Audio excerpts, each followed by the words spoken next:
Hello everyone, welcome to a new video. It is me, Desiree, and we are here with my curated blush collection, part of my Hypothetical series in which I am curating my makeup collection. I have 8 blushes here, and I have been using these for the past, I don't know, a little while.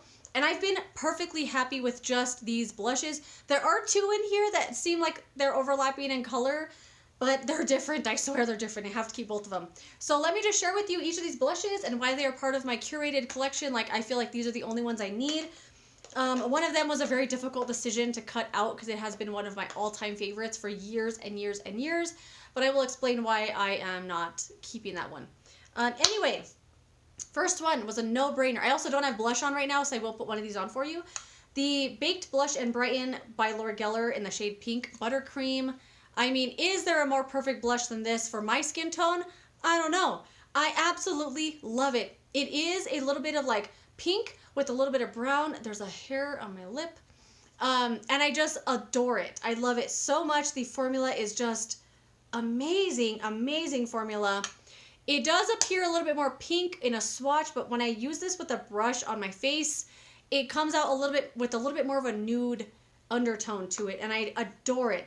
It appears to be matte in the pan. I don't know if you could see in the swatch. There is a little bit of luminosity to it, a little bit of sheen, and I love it. I love it so much. This is the thing that made me fall in love with Laura Geller and want to try a lot more from her brand. Not everything has been a big hit for me, but the blushes have been all around just really great formula.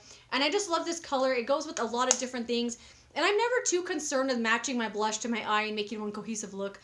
I just put on whatever I feel like, but this one I feel like never lets me down. It's no fail. It's what I reach for all the time when I don't know what else to pick for, or I'm kind of like bored with my collection or whatever, and I want to reach for something just no fail, perfect, little does everything. I love it.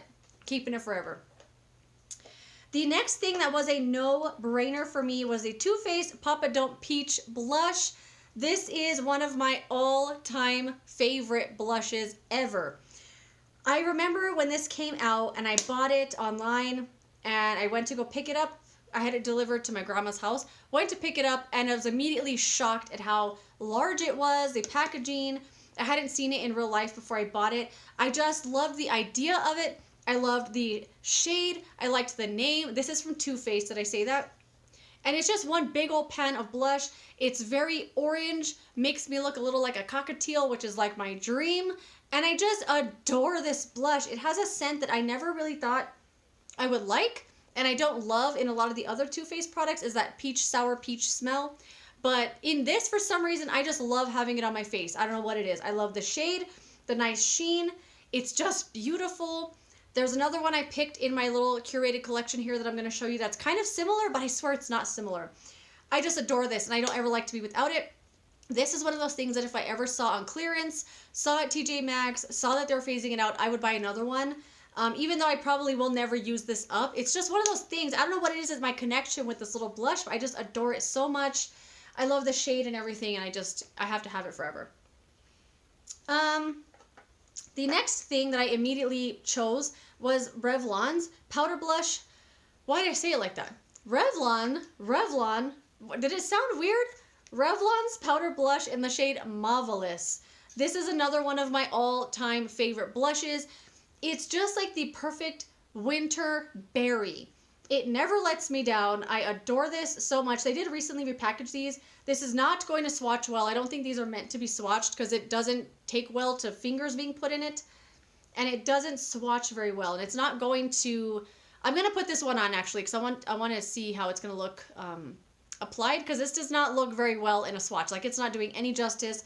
It's not coming out berry or red at all or mauve. It's just coming out kind of faint, which is odd because it looks amazing in my face, I think anyway.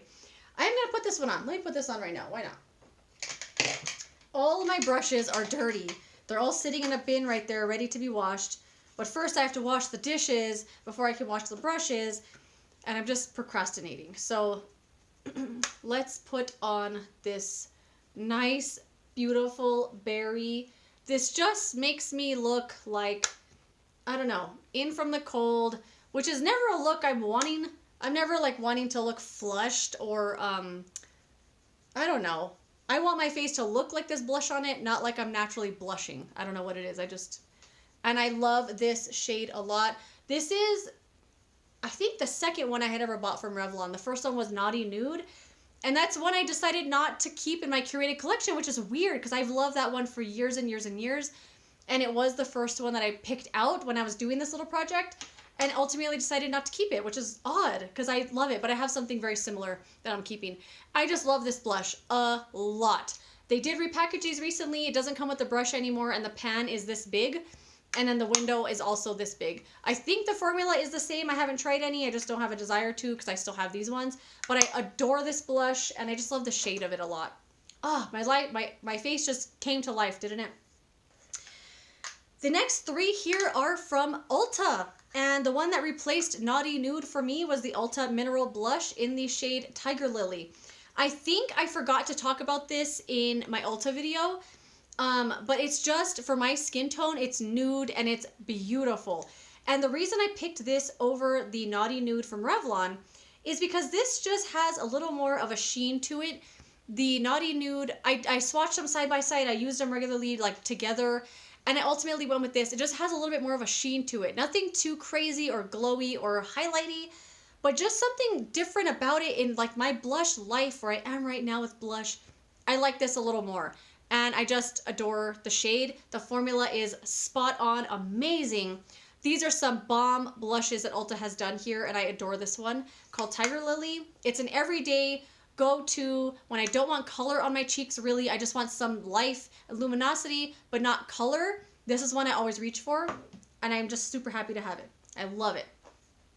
And then the other mineral blush I decided to keep is from Ulta Beauty, and it is the shade Sweet Pea. And I decided to keep this not only because the formula is amazing, but because of the shade. I wanted to keep in my curated blush collection a little bit of a cooler toned pink shade, and this is the one that really spoke to me. Swatches do not do it justice on the, and maybe it's just the lighting too, you can't really tell. But I should have tried this one on too. I wish I could try them all on. But it's just a cool toned pink with like a little hint of purple undertone to it. And I just love the shade and the formula. And in my curated collection, I absolutely needed something cooler toned and a little bit more of a pinky purpley shade. I adore this formula, amazing. The last Ulta Beauty blush I'm keeping is the Flushed blush in the shade Pink Prosecco, one of my all-time faves. This is the one that I thought looked a little bit similar to Papa Don't Peach, but I can't. I have to keep both of them because I just have to keep this and I have to keep this. The formula is different. I swear it's different. And oh yeah, it's a little more brighter, a little more orange. That's it right here. And this is Papa Don't Peach up here. See, they're different. They're different, right? A little bit more punchy, a little bit more orange, a little bit more coral. I love this one as well. It has some like a little bit of sparkle to it, but not glittery, but there is a little bit of sheen. It's not matte in any sort of way. I love and adore this formula a lot that Ulta has done here. And this was one that immediately sprang to mind as well when I wanted to keep a curated collection. I wasn't trying to go out of my way to pick just a certain amount of blushes I was keeping, but I wanted to make sure I got a couple different finishes, tones, colors. I wanted a couple that I could go to when I don't want color on my cheeks. And the next one I picked for that is Benefit Dandelion. Just like the Ulta Beauty blush in Tiger Lily, that super nude shade that really just goes with anything when I don't want color. It's just something to put on. I feel the same way about this, although this isn't like nude. It looks like a baby pink. I'm going to try to swatch it here. This is one I've been using for a very, very, very long time, and I cannot believe I haven't like even worn it down a little bit. That's it right there. You can't see it. It blends into my skin tone.